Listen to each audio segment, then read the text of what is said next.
All right. So,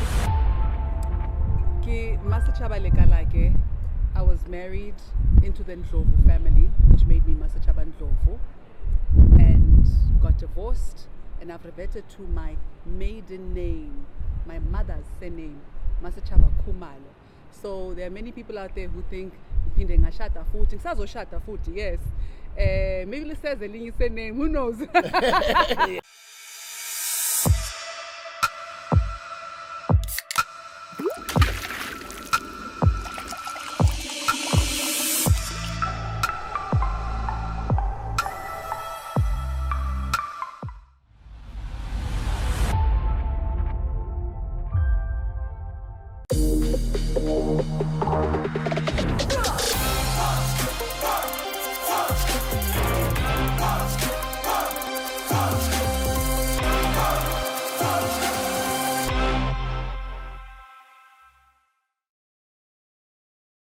Multi-award-winning queen of broadcasting in South Africa. She's a life coach and a businesswoman.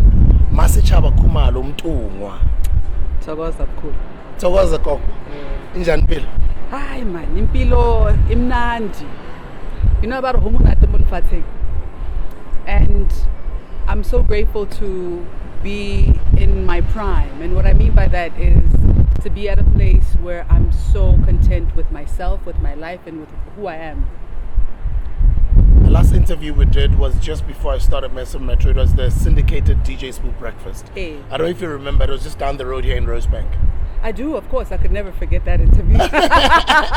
Old Who could forget? Studios. You remember that interview? Yeah. That was fire. Yeah. More fire. Suddenly more fire. It's still online. It raked in a lot of numbers because a lot of people, as I would say at the time, it was a controversial episode. Yeah. But it sparked an interesting debate.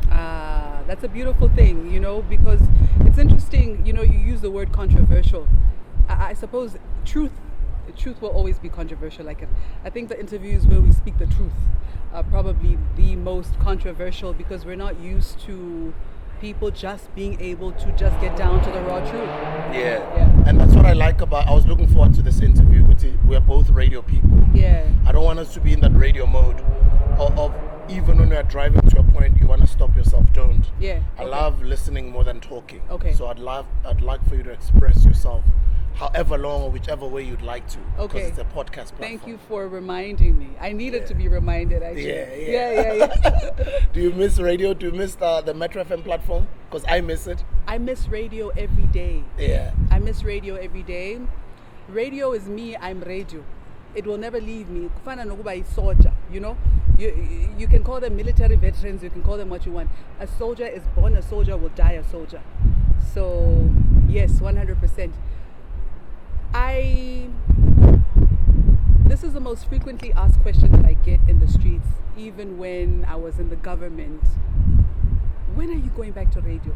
When are you going back to radio? When are you going back to radio? So, yeah. When are you going back to radio? Soon. Yeah. Yeah, soon. They say out of sight, out of mind. Do you think... Okay, let me put it this way. We need your voice in this podcasting space. Thank you. We need a thinker like you, a traveler like you, an open-minded person like you, a truth speaker like you, an intelligent mind like yours in this space. Thank you so much. And you guys are doing the most out in these streets. And you have really created a world that young people now realize that they have the power in their hands. And I'm so grateful to you. I'm so grateful to all the amazing people that you bring onto the show. And for really, you've not only elevated the podcast space, but in so doing, you've completely elevated our economy, because now young people are understanding what content is king, right?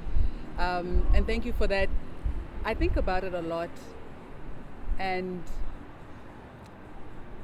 I think Hanako Ileshabo, the way itla bonahala. You know I'm very spirit led. You know that, right? So everything I do is extremely spirit led. When I do it, how I do it, if I do it. So we'll see where life takes us. Congratulations with the new one. Thank you so much. How many are there now? 3. Because you're a mother of a lot. I know. Of people, I was about to say. It's like Yeah, exactly. I'm a father of a lot of people. I've got so many children out there. No. You know what? How's the experience? Ke boss yakho nhlungu because you know how newborns are, right? So we're hardly getting any sleep because they go through this period where they're figuring out night and day. So he's definitely rocking the household at night, but he's such a simple baby. He's so intelligent. Zisuga, very communicative. You know what I mean? So we're blessed in that he's not a fussy baby. Non-stop.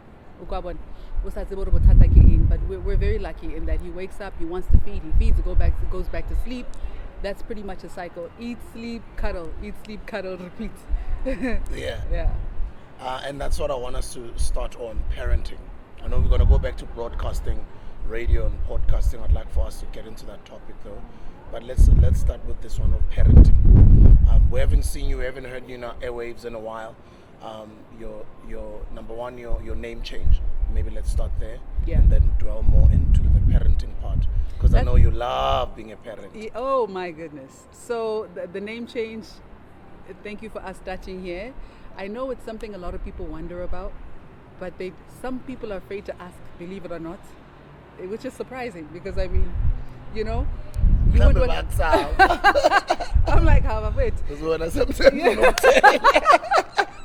But it's good. All right.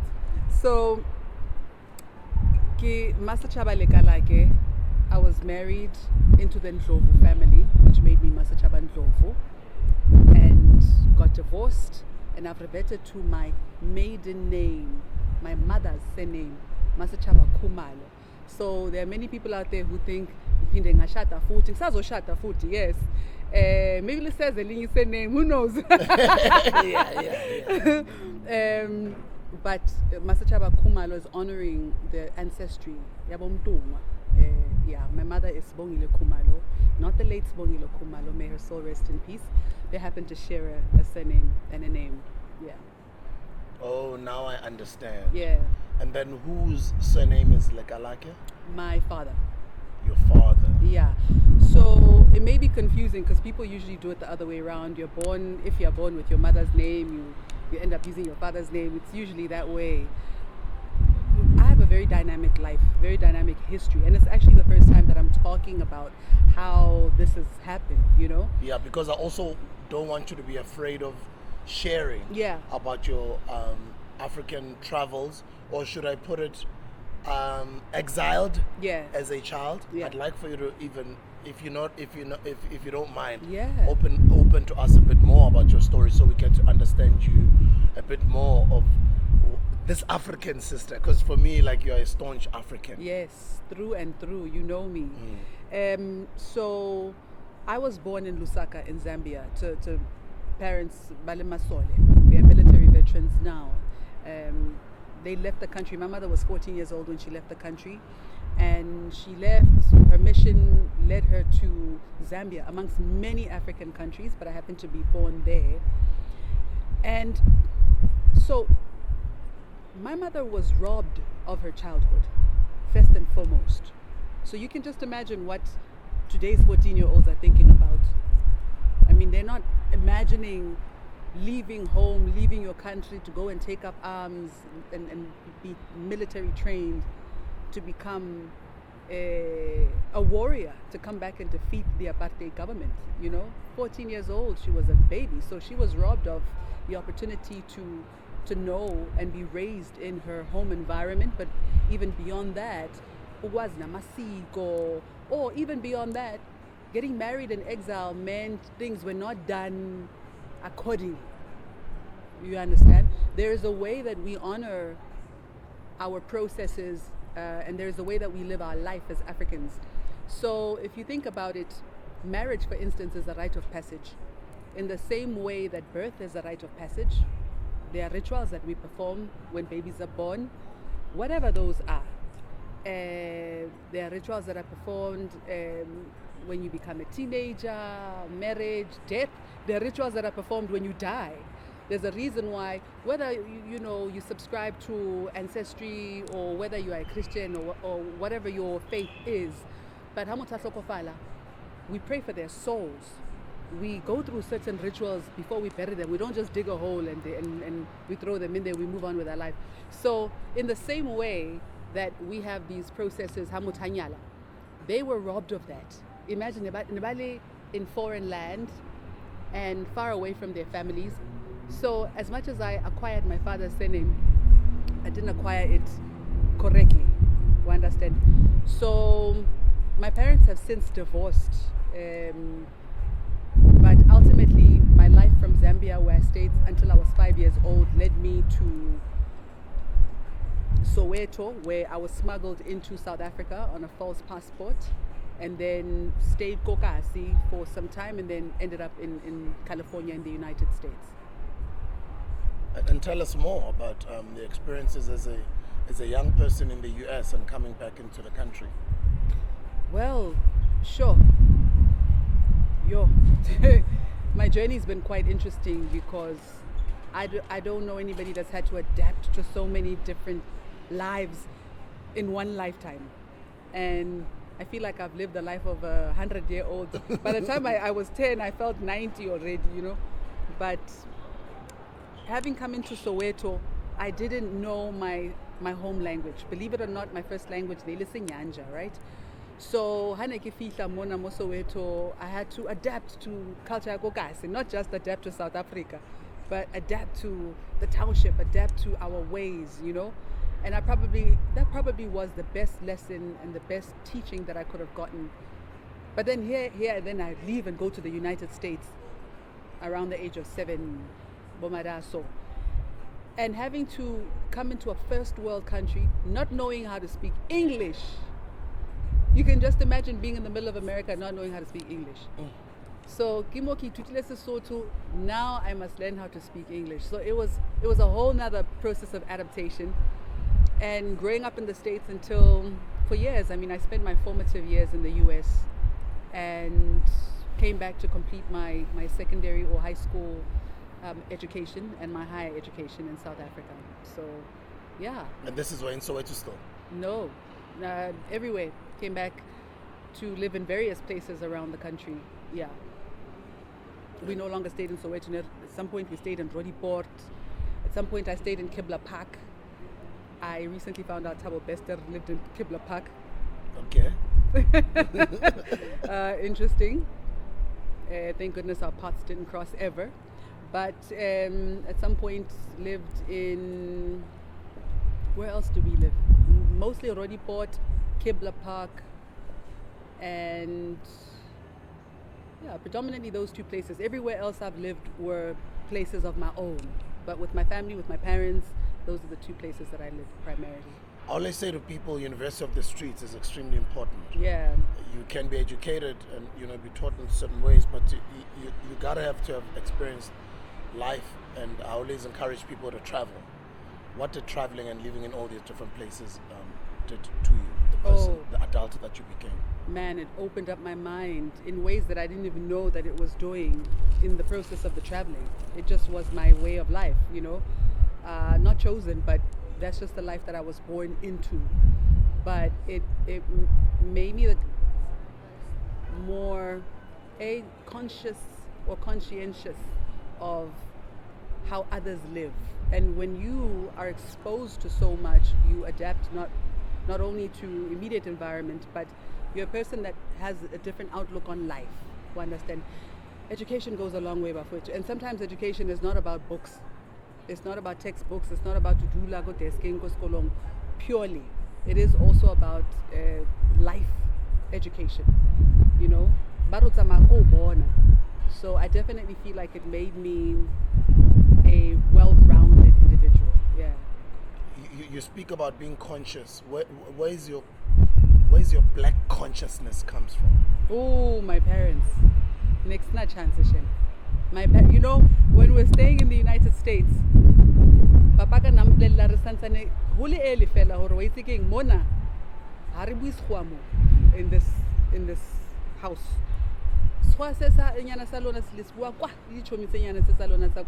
More, this is an African household. So my parents, first and foremost, are black conscious people. And they don't just speak it, they live it.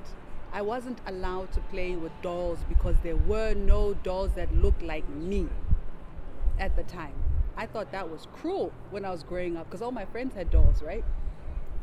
But I'm so grateful for what my parents did, my father's level of discipline when it came to what I was exposed to. Toys, I didn't have toys. They bought me books. So it's that sort of cultural education that I received from a very young age. It's in how I say my name, Masechaba. And growing up in the United States, everybody called me everything you can imagine under the sun. And sometimes without realizing it's boo, we adapt to people's language, we adapt to their nuances, how they speak, especially Mahua. Have you noticed how your accent changes? Yeah. I don't know if you've noticed that and most then people do. at some point, Me too.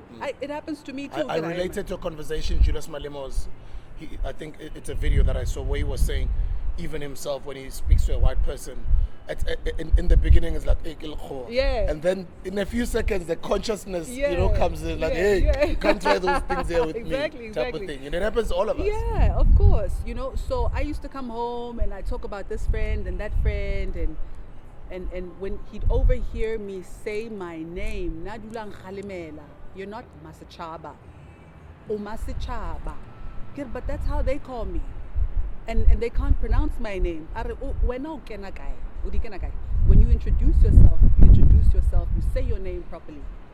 Whether they say it properly or not, you say your name properly. So it's those type of teachings, and it's being raised by people like this. I don't have an English name, for instance, and I've been asked often, it's just Masechaba. Hey, it's just Masechaba. My sister does not have an English name either. She has an African name, So these are the people that raised us, and I love that, and I'm so grateful for their education. And I can see you still live it till today. You've always loved your natural hair from back in the day when I met you over 15 years ago. Yeah. I think.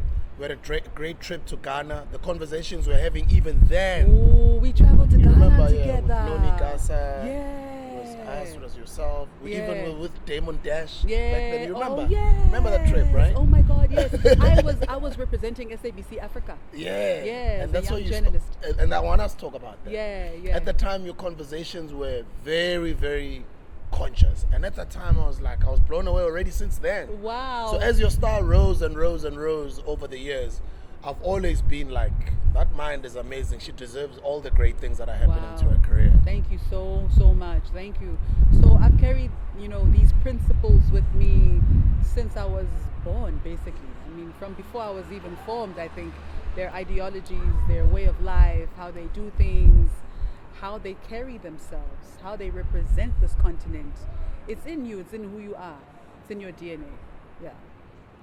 And when you walked in, I was like, who are you wearing? Yeah. You're like, my goodness. These guys do amazing clothes. Don't they just? This is House of Zambezi. House of Zambezi. Yes, House of Zambezi.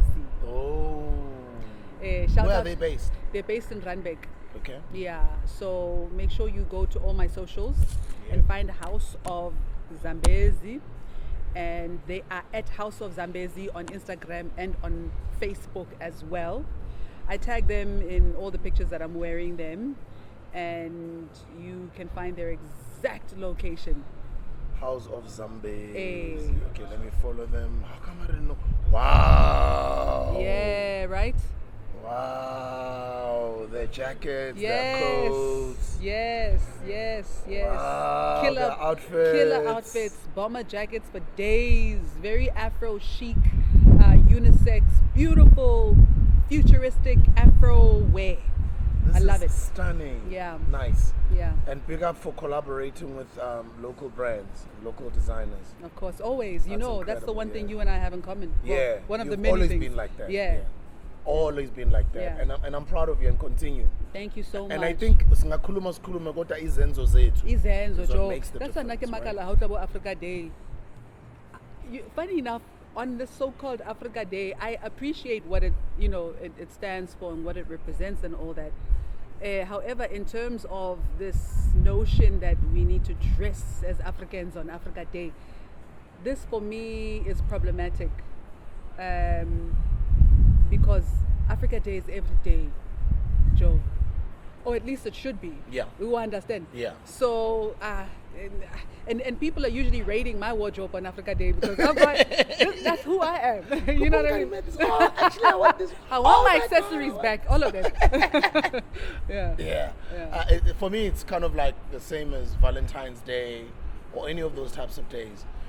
Some holidays lately, as I've acquired more knowledge, African knowledge, I've decided to not celebrate certain holidays for my own personal reasons. Yeah.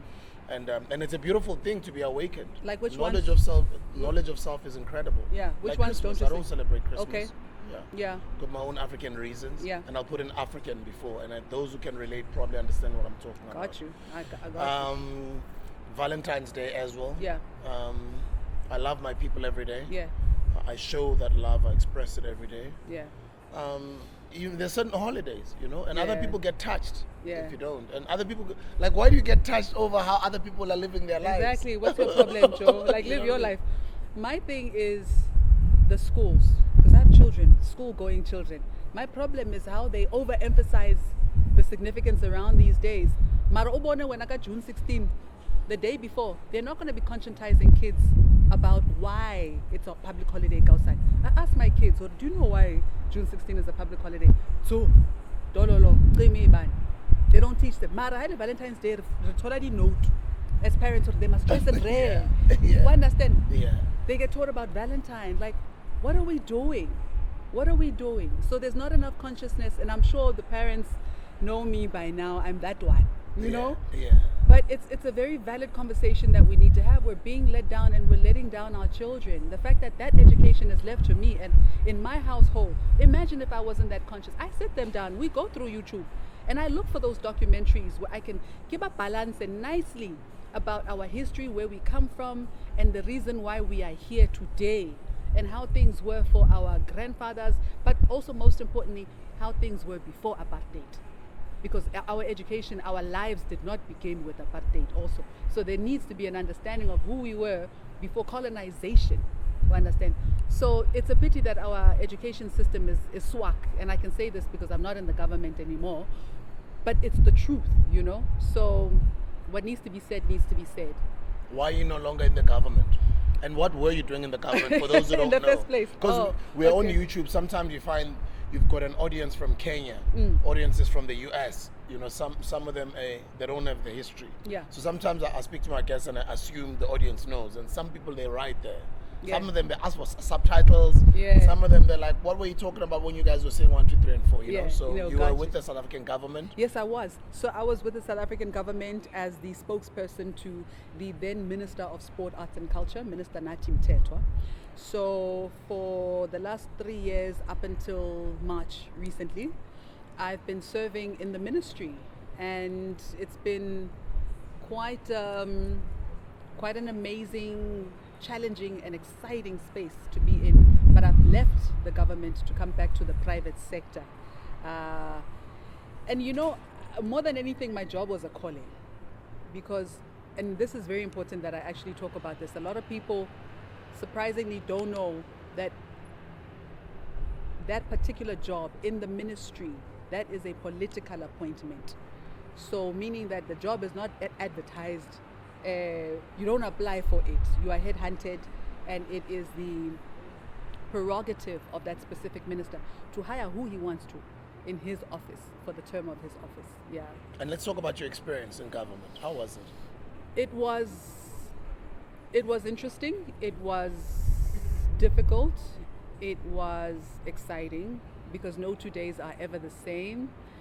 I'll start with what I love the most. I love the fact that I got to do what I'm passionate about, So being a communication. Yeah, communication. Being a spokesperson requires you to be you're a communicator. So basically I'm the head of communications in the office of the minister.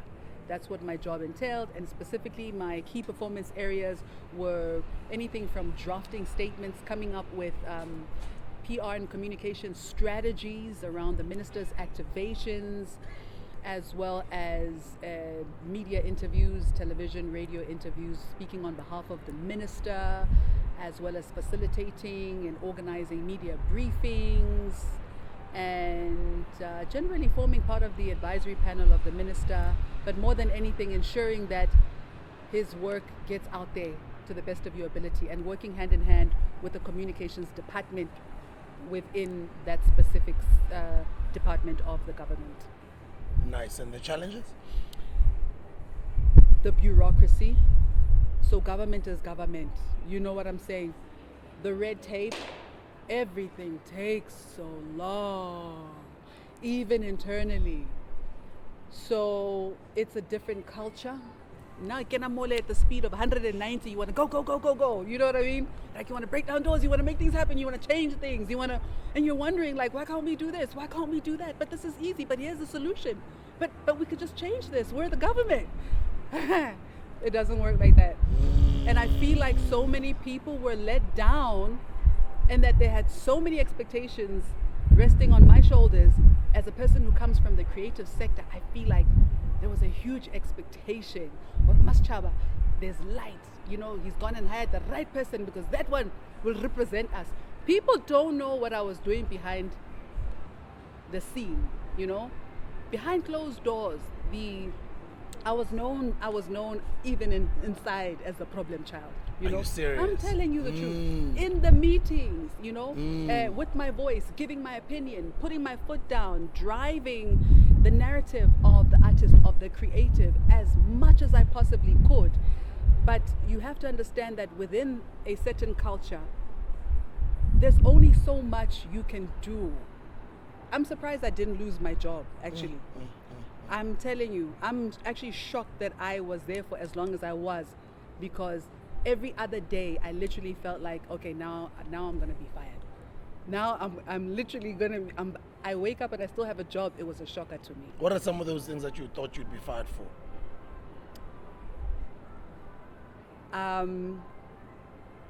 Not following protocol.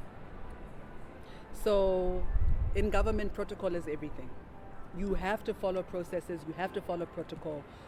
You can't come in there and do what you want to do because you think that that's the solution and that's the way we should do it, because that's how we're going to change things. It doesn't work like that. There are processes you have to follow, whether it's from a communications point of view, whether it's the application of a certain idea, or whether it is something that you hope to achieve. You don't work in a silo. You have to follow all the government processes that are there. And unfortunately, I got to a point where I felt like, as much as I love the work that I'm doing, but I honestly don't feel like any of it is having any impact whatsoever. That is sad to hear you say that. Yeah. Because you think about all these brilliant minds, yeah, but end up thinking, you know what, sometimes you probably have to change the system from the inside. And you're like, let me join government and go and serve my country. You can't Then change. you get in there, the system swallows you. The system swallows you. That's exactly right. In fact, the first piece of advice that I got when I got there from someone in the ministry was, Masechaba, you need to slow down. My advice to you is slow down, because you're going to burn yourself out. You're going to crash and burn. Pace yourself. I know it's difficult, but the culture here is very, very, very different. And I knew that if I stayed there longer, or if I settled there, I would become a different person. I saw myself becoming a different person. My voice was gone. And that was the most difficult part to deal with. And to be honest with you, that part I take responsibility for. I blame myself, because when I got there, I intentionally came in with the notion that I do not want to outshine my principal. So in everything that I did, I dimmed my own light. I deliberately, even in the clothing that I chose to wear, I toned everything down, because as it is, I'm Masechaba. Where I go, I am who I am. and I carry the level of dignity and the credibility and the recognition that I do. And I can't change that. But in that process, in that moment, because my job was to make him shine, I was always in the back of my mind wanting to make sure that he shines and that I don't outshine him, which is not necessarily a bad thing. But I was completely swallowed in that role. And it's difficult not to be, because you can't be yourself in that position. Remember that when you are the spokesperson to a political figure, any figure, not a specific person, no, you can't separate yourself from your job. It is impossible. I can't come onto Twitter and go and tweet my thoughts and say those are my thoughts. It doesn't work that way in this particular position. You cannot do or say what he would not do or say, because that is the nature of the job. That's what you signed up for. So fortunately for me, I'm not the sort of person, but if I were, that too would have to change. Understand? Yeah, so I would say the most difficult part of that job for me was not being able to be myself. That was the hardest part for me. Yeah. I felt dead to myself. Yeah. You think that's what happens to a lot of comrades who go in there with the greatest of intentions, awesome minds, and then you find out later this person is completely changed? The system changes you completely, and then you understand why the people that have been there forever are the way they are. Because you almost, you'll die. Because you are coming in there, coming to come and change everything, fuck shit up. And if anything, it also felt like I was working against the grain. The people that were the most supportive were the people in the ministry. But the amount of resistance that you will receive from the actual department, if it were not for the leadership, I would have left a long time ago. I would have been gone a long time ago. But they recognized and embraced my light, even my feistiness. But there are people that will look at you, and I bet it's not just the government. In fact, sometimes it feels as though sometimes we are our own worst enemy, because you recognize somebody who's genuinely trying to make the team shine, who's genuinely trying to do good, trying to make changes. Instead of working with that person, you will do everything in your power to sabotage that person. It's exhausting. And you get to a point where you actually decide, fuck this. I'm going to choose my life. I'm going to choose me. And perhaps this is not the space where I can make an impact. And that whole thing, to make changes, you need to change things from the inside. I don't believe that anymore. In fact, as a matter of fact, I can do way more and create way more impact on the outside, because now there's nothing stopping me. I'm not hindered by process and protocol, and I'm able to truly, genuinely, holistically, lovingly, and powerfully live my highest expression. And how did you handle the public scrutiny?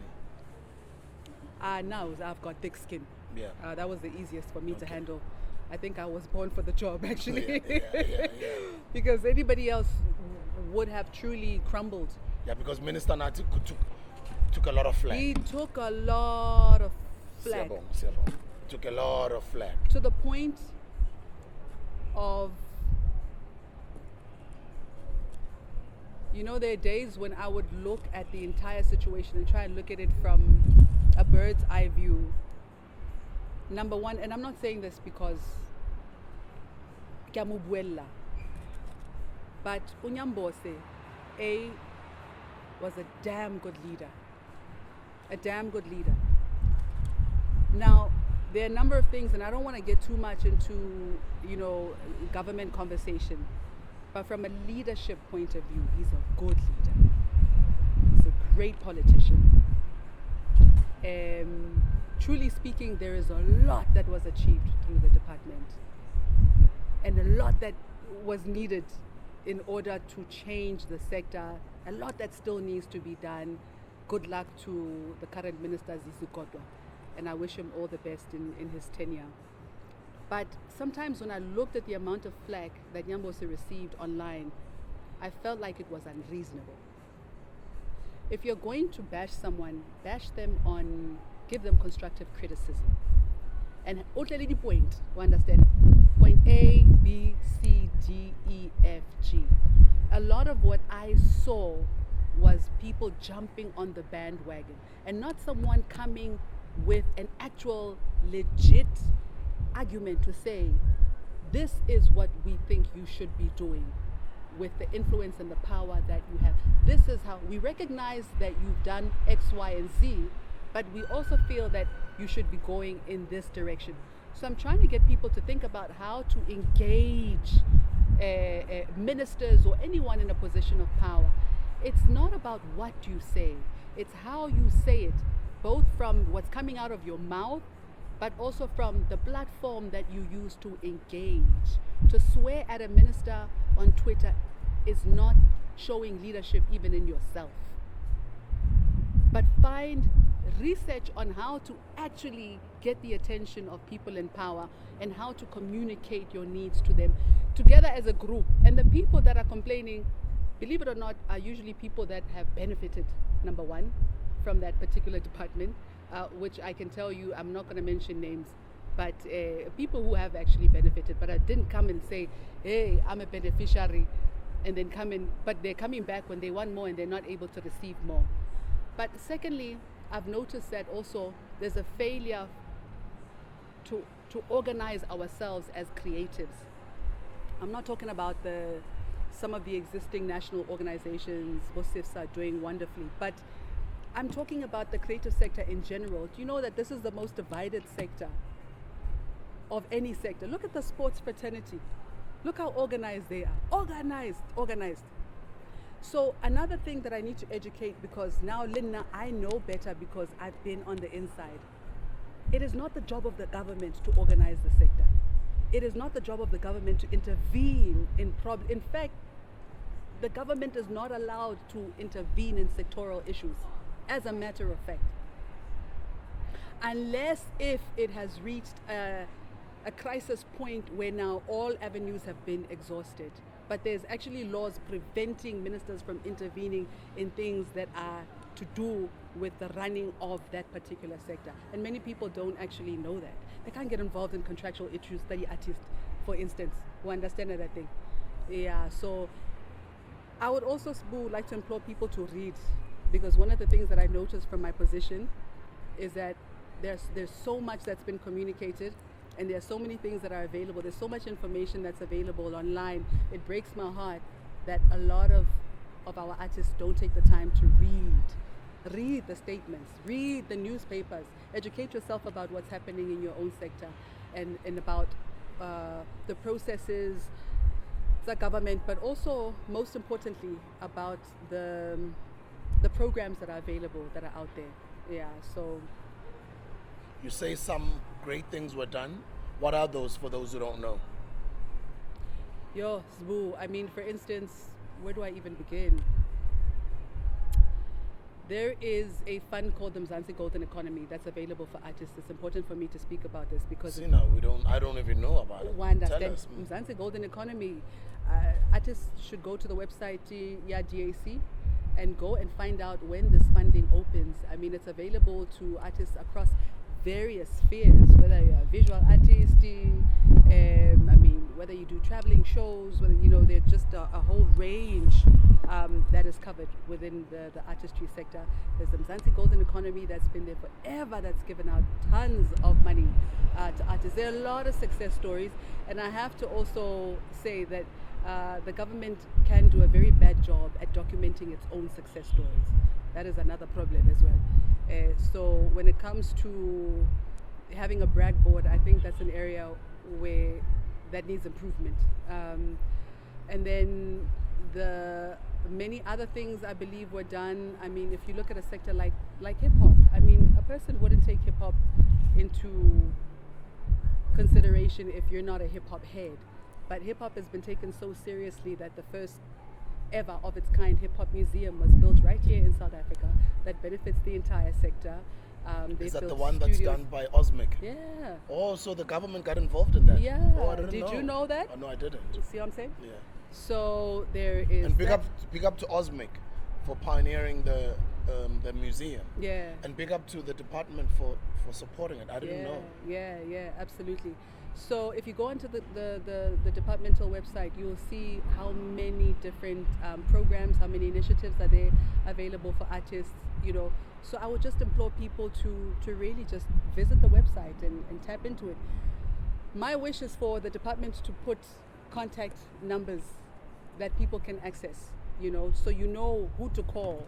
Because I was shielding a lot of phone calls as a spokesperson and having to direct that one there, that one there, that one there, that one there, that one there, which is fine, but you're not going to find many spokespeople who've got the patience to do that, because I would be told that's not your job, you focus on your job. But you know, how to Allah, what are you going to do?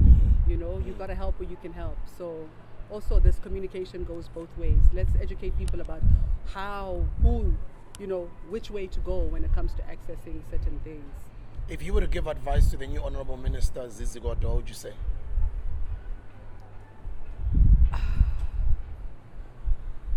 I think he's doing a wonderful job. I think he's doing great. He's hit the ground running, first and foremost. He's really picked up very well from where the former minister left off. And he doesn't have a lot of time, because we don't know, you know, less than a year from now what the future has in store. But my piece of advice to him would certainly be to engage the sector as much as he possibly can, to continue to do so. And really, really, I've noticed that also the minister is appointing a lot more ambassadors, which I think is fantastic. I think that he should do more of that.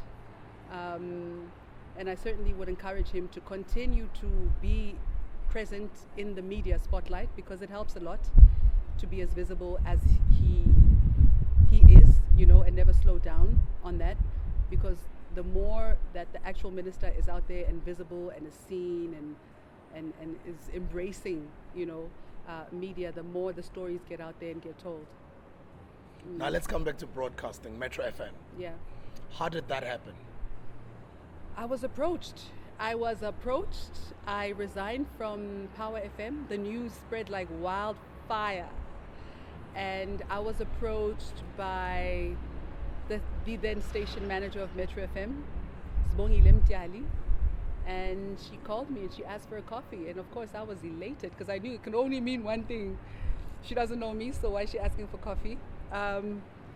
And they offered me the drive show, but I was very confused, because Lerato Khanyago used to be on the drive with Mo Flavor. So my first question was, well, what about Lerato? And well, they were making changes that they felt were necessary, and that's pretty much how it happened. And how was your tenure there? In the beginning, it was rough. Mm-hmm. In the beginning, I questioned my decision. Because you're coming from a talk radio I questioned station. my decision, yeah. Because I felt like I is not make sure. Yeah, I don't know if I did the right thing here. Because I felt like it was just too fast, you know? I came not only... big platform. Big. But I came not only from a talk show and a talk station, but from an evening show that I chose that slot deliberately, because remember, I started with the station, so I was able to pitch to... Oh, you started with Power? I started with Power. Okay, we'll talk about Power now. Continue. Yeah, I was one of the pioneering presenters. I didn't know, okay. So I was able to pick my slot. When I say pick my slot, I mean I raised my hand for that slot, for that particular time slot. When they approached me, they had a different slot in mind for me, more prime time. You know, radio prime time is morning to, then there's afternoon. Then I didn't want any of that. I wasn't interested in that. I was interested in the evening slot. That's the one that I wanted. And I think to some extent, I made evening prime. I made evening prime. So I came from a prime slot, prime evening slot that was slow. I like it because you are able to connect Libatu, you know? You are able to really take your time with the content. Then here I am in the middle of a drive time show, everyone boom, boom, boom, boom, boom. Left, right, and center. Before I know it, we are here, now we are here, now we are there. Things, yay, yo, it was too much for me. It was way too much for me. I wasn't enjoying it in the first 2 weeks. I felt like I was just trying to keep up the whole time, you know? And I couldn't fathom what I felt like was a lack of depth. You know what I mean? 1 minute we're playing a song, next minute we're here. What do you mean lack of depth? Like we're just linking to music. So I get you. I feel like at that point in time I was feeling as though, can we have like real content? I'm a content driven person. So and weren't you guys having real content?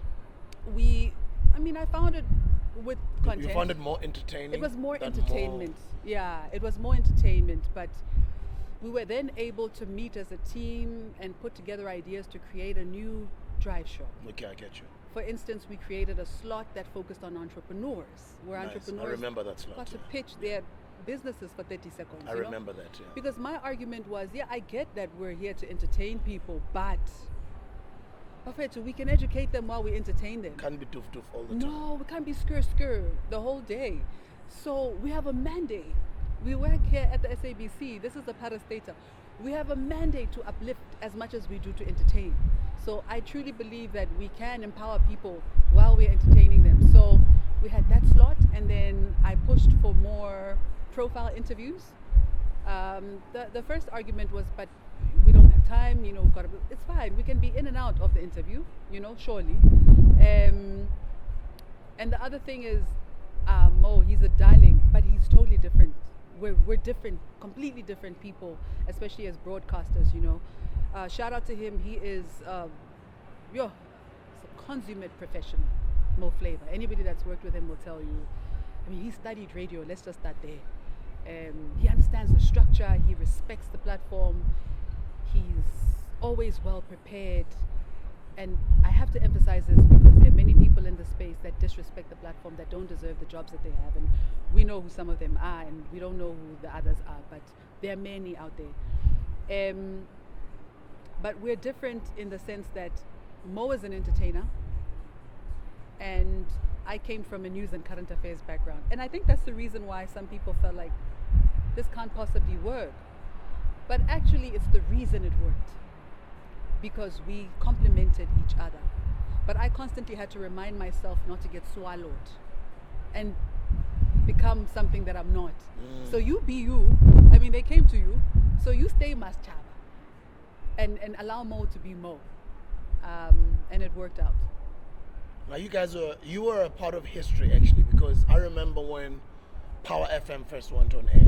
I didn't know that you actually started with the station. Now that you mention, I remember even when the signal wasn't as clear in the beginning in some spaces of either Eguruleni side or the Western side or the Pitori side, but Power FM has become a force to be reckoned with over the years, and it's done extremely well as a black station, as a black talk station. It's grown amazingly. And give us those experiences of starting with this beast. I was not one of the guys that started with YFM, but I was there when it was just like 2 years old. I was one of the early guys, 2-3 years old, But that experience has pretty much made me the man that I am, because I can never relive or forget the days and the lessons that one had from YFM. It was an incredible, monumental time in my life. And just being with that A team that were pioneers. Till today, older people still go on and on about that old YFM. I'm glad that I was inside, I was a part of it as a youngster. And I can never forget all of those days and the teachings that I've had and the experiences and the memories that one gathered, throughout those years of my career. And I was always boasting about I was like the youngest one, and I was like, now I'm the OG. Let's talk about your experiences at Power. Whoa, so I was approached by Khumalo, who at the time was partners with Given him Curry. And excuse me, that's MSG Africa, ne? Yeah. Are you okay? I also just wanted to give Andy his props. One of the greatest South African business entrepreneurship minds of all time. And I love the role he's been playing in the entrepreneurship space. also in empowering other younger entrepreneurs. So, but Andile, siyabonga umsebenzi wakho omuhle. If anybody doesn't give you any flowers anywhere, just know that you got them here today. Yeah, no, shout out to both of them. So I was approached and they wanted to ascertain if I had an appetite for radio. And what were you doing at the time? I was doing television. I'd never done radio. What was it when you were doing the SABC Africa? SABC Africa, they say, So it's on that time because when it's a palo. Yo, hey, yeah. Look, I've been around in the industry. Yeah. Yo, what was I even doing? At the time, I think I had my talk show, Excellence Talk, with Masechaba. Oh, I remember that. On ETV. I remember that. Yeah, I remember that. That was the day. You see, guys, when you're an overachiever, sometimes you forget some of your achievements, you know? I don't even remember. Wow. Thank you.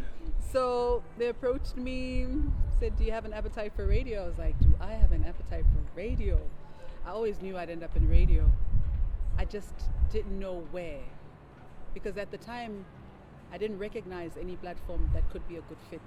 But I knew that with time, it's going to happen. I'm a manifester like that. And so maybe I manifested that reality too. So they pitched Power FM to me. It didn't exist. Who was it? It was given Mkari and Andy Khumalo. Okay. Yeah, it didn't exist. Khurman, siyabonga Mr. Mkari. Thank you for leading the way. Yeah. Didn't exist. I bought into it immediately. I mean, for me, Power speaks to the African dream. You understand? There were people questioning at the time whether South Africa needs another talk station. What do you mean? There aren't enough talk stations. And there was no black-owned talk station. So please, it wasn't even a conversation that should have been had. But of course, I could understand why people were shaken.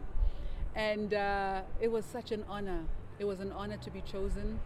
To this day, I am incredibly, supremely humbled and honored to have been a part of history, you know? And when I looked around and looked at the people that I was with, like the Koko, like the last number was Zania, Eusebius Makaiser. Oh, Eusebius, rest in peace, my brother. Rest in peace. Hey. Brilliant mind. Eusebius Makaiser taught me the radio clock. I'm coming back to this. Bo Tim Modise. Babi, I think, ne? Or Babi joined later? Yeah. Okay. Tim Modise are the great that the Tim Modise. Lawrence Tabane. Yo. So understand that. Yeah. And again now Masechaba, because now I was queening in my space there. But it was my first time on the radio. So I was, on the day of broadcast, I was falling apart, yo. I was falling apart. I was even nauseous. There was a proper countdown on the day that we launched, and I think Given chose, if I'm not mistaken, it was launched on Thabo Mbeki's birthday. Because anyone that knows Given knows the love that he has for Ntate Mbeki, like, is deep. So on the day that it launched, there was a proper launch event and a glass marquee at the premises and a countdown. And when it came to my show in the evening, oh my God, yo, just to get on air, I almost died. I really almost died. I regretted my decision. I didn't know what I was going to do. How am I going to carry the show for 2 hours? What was I thinking? No music. Just ring us and just come to you. You know, I had to be encouraged by everybody around me. You can do this. You're going to do this. You know, book event. I did it. I went on air. I wanted to die. But nonetheless, the first 2 weeks were challenging. It's funny, but this whole 2 week thing. Yeah. The first 2 weeks were challenging because I'd never been on the radio. And they keep opa, like they is boom, you know? My mother told me. Well, I understand. Yeah, I was speaking like I was speaking in the mirror because my mother told me, this is the radio, you know?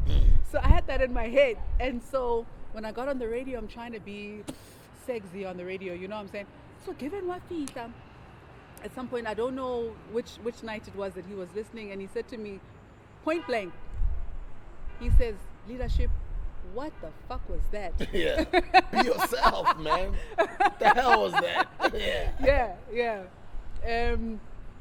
Anybody that knows Given knows, he always says, sorry, he was not gifted. He wasn't given the gift of diplomacy. That one, he says it like it is. Yeah, and that's what I like about it. Yeah. So, get it how leadership, what do you mean? And then, like, where were you? Where's the Masechaba we know? Like, so he made me, so I was like, and I told him what my mom said, this is the radio, and can we see you happen, So from that day onwards, I understood the assignment.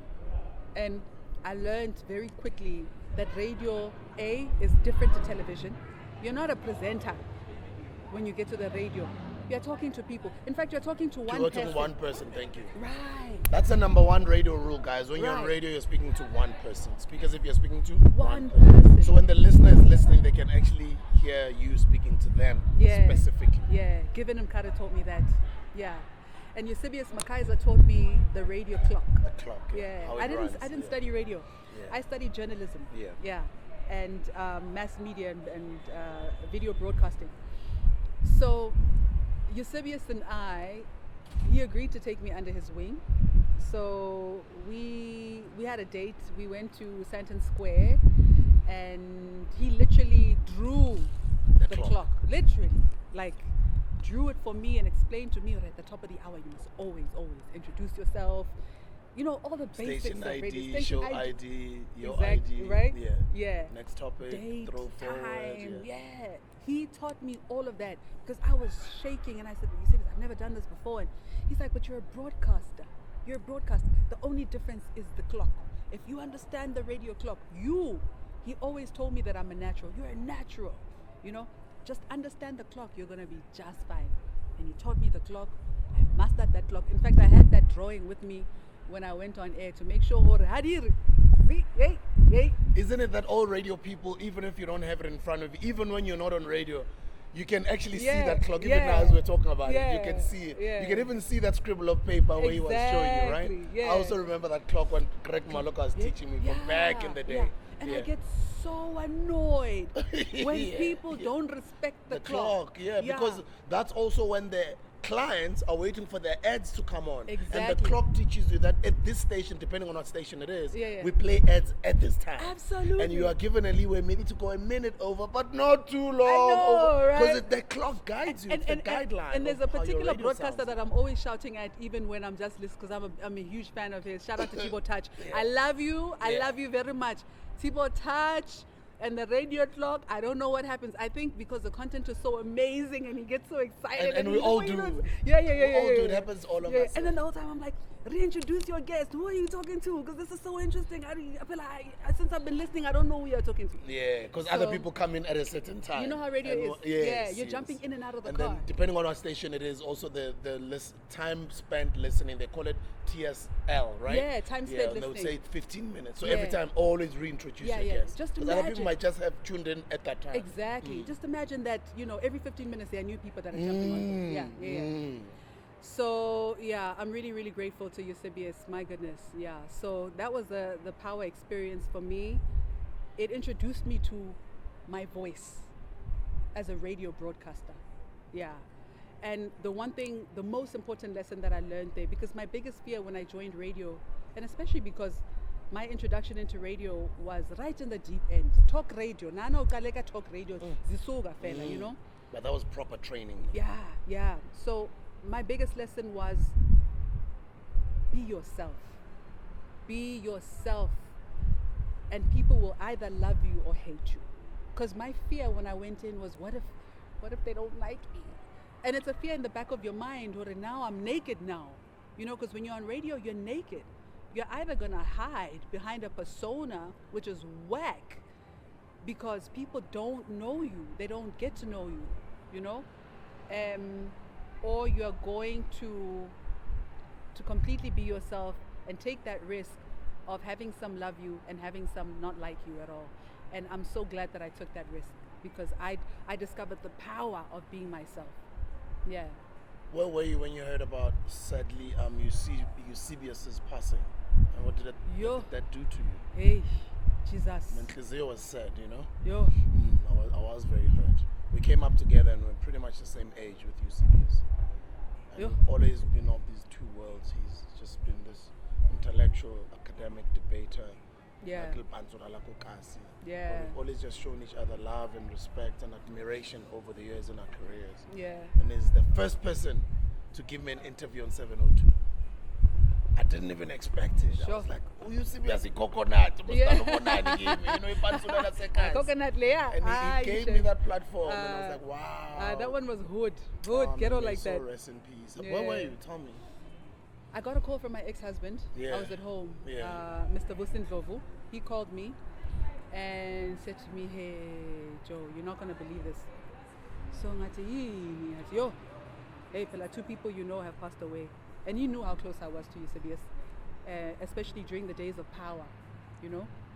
And he informed me of Eusebius's passing, and he informed me of Mariki's passing.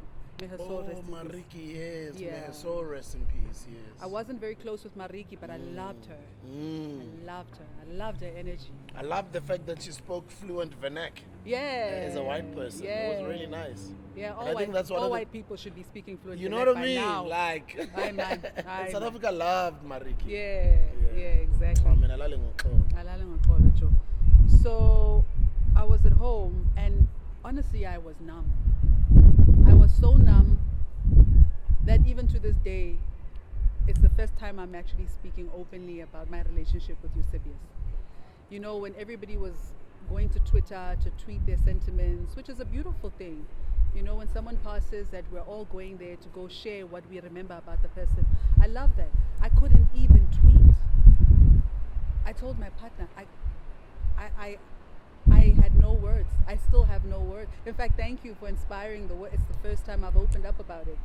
I haven't said a thing on Twitter, not mentioned one thing. You know, I felt a little bit guilty about that, you know, but I also felt like, I don't know, this was just a numbness, just numb. Yeah. Yeah, Nama also felt a bit guilty. Now felt guilty for sharing his memories of being on the podcast. Yeah. Because other people are like, oh, now he's passed on, you're posting videos of him being on your post. You're trying to get numbers. And that's so But stupid. how do we celebrate people then? So I must just keep quiet and not share those memories. That is stupid. You know what I mean? Like, and you should be sharing, and I hope you shared. It's like sometimes you feel a bit bad. It's like, maybe I shouldn't. And that's the reason why I'm actually celebrating now people that go and tweet. And I mean, we can only hope that when we pass away, people are going to flood the timeline with memories people are of gonna play us. our music. People are going to post videos of us saying stuff. My pictures and my videos. You know what I mean? And your so now interview people with must me. not celebrate me because we're going to tease them and say, you guys are trying to get numbers. Radio stations are getting numbers anyway. Exactly. You know what I mean? That's Newspapers. You know what I mean? And I can only imagine that if I was his life partner, like his life partner, Ndu, ne? I think his life partner's name is Ndu.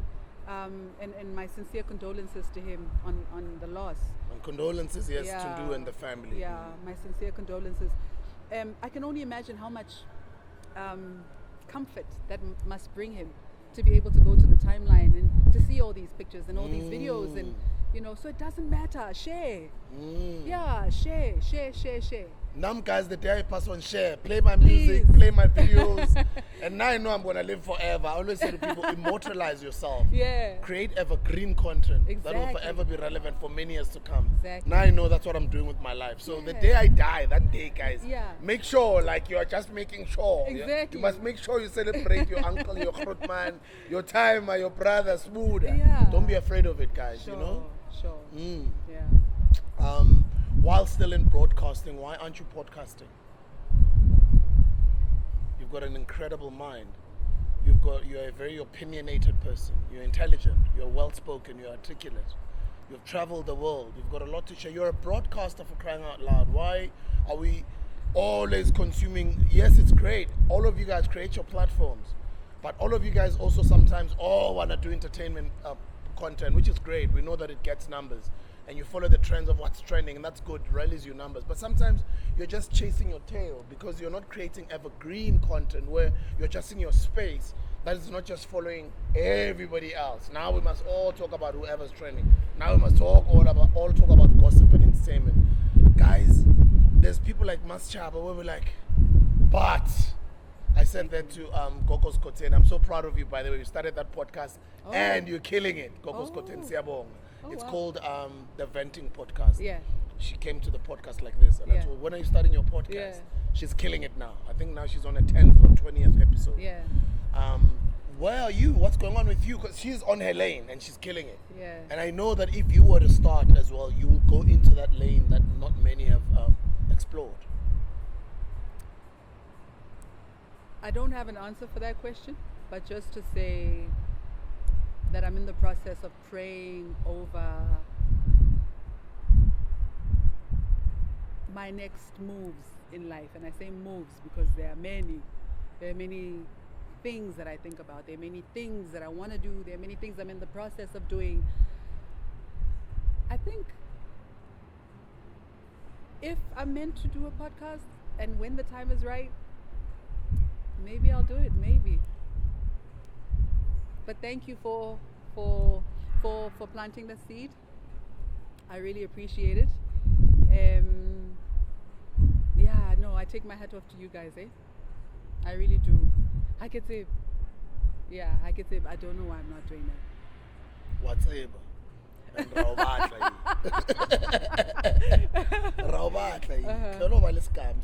Okay. Minds like yours are needed. Okay. Yeah. I'll think about it. You've got experience. And Yeah. there's a lot that you can teach young people. Mm-hmm. And when you get into it, don't worry about the numbers. Just get in and have And just do it. conversations. Yeah. And also, you don't have to create a podcast where you have to have guests. You don't have to. Yeah. You can just get a mic, but getting a sound card, a camera in your house, and just sharing your thoughts on camera. It's not a bad idea. Yeah, it's not a bad idea at all. And I then like it'll that. grow into whatever you manifest it to become. Yeah. I have thoughts about everything. Exactly. Yeah. And I know your thoughts. I know how Yeah. brilliant they are. Thank you. Because I'll be the first person to subscribe. Yeah. I know that. Yeah. And I know you do really well. We'll grow with you. You'll build your own community. And it's a huge commitment though. No, it's not. Really? You can Like, do 'cause one you have episode to a week. Really? Yeah. Oh, okay. But the thing is, what if you're not ready to There's do no appointment viewing? This baby here. This baby right Yeah, here. yeah. Just get a little stand there. Put it in.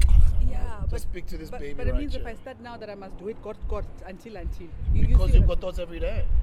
Okay, The true. thought that you had here when we started talking an hour ago. For me, it's like having a church. By the time, if that's your destiny to open a church, I feel like you need to be damn ready.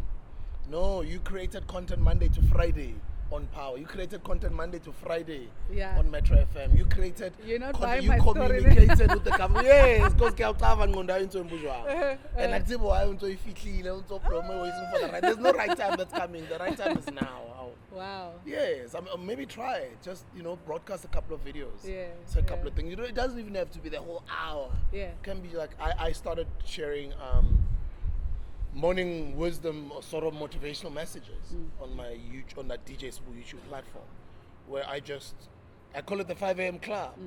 And then I put the first video and like 5,000 views. I'm like, yo, I want nobody 5,000. Yeah. Because now I was like, I'm just gonna get like 100 people Yeah. checking it out. And I'm like, okay. So people are loving what I'm saying. And then I'm seeing people post the videos on TikTok. Wow.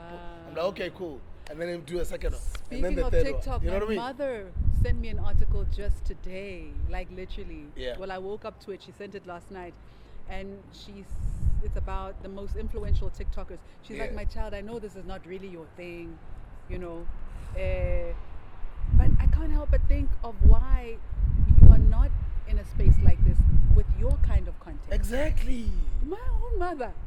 And then now I'm actually thinking about opening a TikTok account. Yes. Because Nalina used to have this mindset that everyone just jives on TikTok. Yeah, that's And what people I won't thought. go, Maya, come it's on, about come on. dance challenges. What is I want to go TikTok? And then I started. Now I started Yeah. literally about maybe a year ago, or maybe a year now. Not even a year actually. Yeah. I'm less than a year on TikTok. Yeah. In less than a year, I've amassed almost 500,000 followers on TikTok. Wow. Because that's what happens. TikTok's algorithms, they don't necessarily favor celebrities per se, but they favor anyone with dope content. Oh, wow. And especially the shorter the content Yeah, it is, yeah. and the more engaging you are, Yeah. especially in your first second, Uh-huh. the more people, click into your content, and the more they want to come back for more. And TikTok opens up, I would call it, for lack of a better word, it's valves. Yeah, yeah. You know yeah. when that virus goes, Yeah. as opposed to your Facebook or Instagram, they close their valves, Yeah. especially for people like us with Yeah. a lot of following, Yeah. because they feel for you to reach out to the rest of your followers, it'll probably give you exposure to 10, maybe if you're like 20% of your followership. If you've got 100,000 people, that expose you to like 10 to 20,000 of your followers as opposed to 100,000, so that they can encourage you or people like us to advertise more, to put in money and boost our posts. Meanwhile, TikTok doesn't do that. Gotcha. TikTok is just open. Gotcha. If the content is dope, Yeah, it just yeah. you can go viral with one video and find yourself on 100,000 followers in less than a month. Wow. Yes. That's It's taken you actually true. years to That's grow your true. Instagram. It's taken you years to grow your Yeah. Facebook and Twitter. Yeah. With TikTok, those numbers, you can get them in like 3 months. I think I can understand how, because as much as I'm not on TikTok, but the amount of TikTok content that I consume, and I'm not even on TikTok. You don't understand? And I see TikTok on Facebook, on Instagram, on Twitter. Yeah. Because it's even easier to download the videos. Yeah. So your message reaches out to many people. Yeah. And that's what I use it for what I'm good at, for my niche, for my space. I think I'll start there. You must, yeah. Thank you. Must. But when you start there, you can also do simultaneously with YouTube. Okay. So what you post on TikTok, you can actually even post it on YouTube. Is that right? Yeah, now I post wisdom. Yeah. So I rock on my YouTube. I started with this baby here. Before there was these cameras. Yeah. These cameras, I was like, let them continue, shooting the Hustlers Corner podcast. But for me, I've got thoughts daily. Yeah. I need to inspire Ntonas Ngizikuthaze daily. Yeah. And I just started taking out this baby right here. Yeah. This baby right here just started blowing up. Wow, on okay. YouTube. So I'm expecting you to share more of that brilliant mind of yours. Okay. All right. Challenge accepted. Yeah. And let's talk about the next moves. Radio. What are you up to? Oh, radio? Radio. Okay. I'm on house chair. Let's move on. In due time. Okay. Yeah. This year or next year? Because we know radio season starts in end of March, April. I can't even say that. Come on. I can't even. You'll be the first to know. Come on. Provincial radio, national radio? I'll let you know when it's time. Come on. Talk radio, music, I would radio? I would totally Siamo. I would totally kill the surprise. Come on. That's nice. Congratulations. Thank you. Congratulations. Thank you. SABC? I can't tell you that. Come on. Okay, just give me one hint again. When the time comes, you and South Africa will know. Yeah. What will you be doing differently on radio now? Well, with all the knowledge that you have? What I hope to bring to the radio is myself. I hope to bring more powerful conversations. I hope to transform people's minds. I hope to uplift and inspire. I hope to, more than anything, inspire people to be and live out their true lives, their true selves. I think that's probably my calling. Yeah. To pull people towards themselves. Yeah. That's exciting. Yeah. And then television? Definitely television. So my focus is executive producing shows. I mean, I've always been a content producer through Masechaba Media, and I mean, you're an urban brew baby, aren't you? Just like me. Yeah. So we all learn from there. You know what I'm saying. So that's where I sharpened myself there by Urban Brew and SABC. SABC was in fact, by the time I got to SABC, I was already walking, if not flying, because of my teachings at Urban Brew Studios as a researcher, as a content producer, I started as a runner. Yeah. So coming up in the ranks, I literally, I feel like I've been in every position you could possibly be in a television production. So I understand TV very well. So TV is me, I'm TV. I want to produce more content. I still will present, but my focus now is being a television entrepreneur more than anything. Yeah. PR and communications is also a big part of my life that I've continued. Post my work in the public sector. So through Masechaba Media, I also do communications work as well for the private sector now, but also for anybody that requires it. I heard you speak about the private sector earlier. You're speaking about it again. Let's talk about that. When you're saying the private sector, are you affiliated or are you joining any corporate company? What do you mean? No, as a matter of fact, I don't think I will ever have another job again. I wasn't born to be employed or to have a 9-to-5 type of job, you know. As a matter of fact, officially as a working career woman, I think my previous job, my most recent, as spokesperson in the ministry, was probably my first job ever. Like job, where watloka, you know? So you were asking me about the challenges. That was one of the challenges as well, having a boss. Adapting to that, yeah. Yeah, I know. No. That was never meant to be forever. It was meant to be for that time. And I'm grateful for the opportunity. But I'm an independent person. You know, I'm a businesswoman, and I will forever employ myself as an independent contractor. That's my life. That's the life that I'm used to. You know, that's the life that I love. I love the challenge. It is a challenge. You know, no 2 days are the same. You're a hustler, I'm a hustler. You know what that's like, you know. So I'm not just going to paint one side of it. You know, it is extremely challenging, but it's also extremely exciting as well, you know. I love being the owner of my own time and my own destiny.